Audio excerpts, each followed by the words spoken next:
রাজধানীর মগবাজারের আদ্দিন হাসপাতালে গত ২৭ মে ৬ নবজাতকের রহস্যজনক মৃত্যু হয়। এরপর থেকেই দেশজুড়ে শুরু হয় তোলপাড়।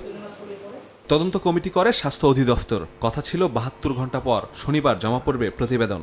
এ উপলক্ষে সকালেই মহাখালীতে অধিদপ্তরে আসেন স্বাস্থ্যমন্ত্রী। প্রতিবেদন নিয়ে আলোচনা করেন তদন্ত কমিটির সদস্যদের সঙ্গে। পরে গণমাধ্যমে কথা বলেন মন্ত্রী।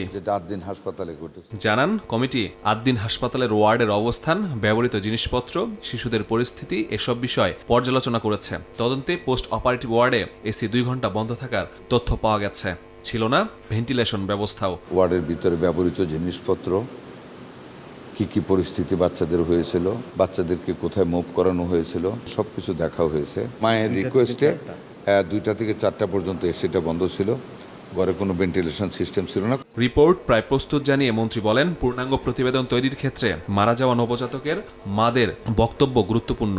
সেটি এখনো নিতে পারেনি তদন্তকারীরা। সে কারণে কমিটির আবেদনে ৩রা জুন পর্যন্ত সময় দেওয়া হয়েছে।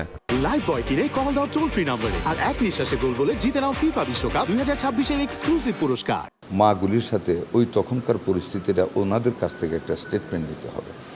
যে কারণে তদন্ত কমিটি এই অসম্পূর্ণ বিদায় তদন্তটা, মায়েরা নাই বিদায়, ৩ দিন সময় চেয়েছে। ৩ তারিখে আমরা পূর্ণাঙ্গ রিপোর্টটা পাবো। মেডিকেল সায়েন্সের যতটুকুন পর্যন্ত এটাতে শাস্তিযোগ্য অপরাধ হয় ততটুকু পর্যন্ত আমরা কাউকে ছাড় দেব না। স্বাস্থ্য অধিদপ্তরের তদন্তে মেডিকেল ও ইঞ্জিনিয়ারিং উভয় দিকই খতিয়ে দেখা হচ্ছে বলেও জানান মন্ত্রী। মাসুদুর রহমান, সময় সংবাদ, ঢাকা।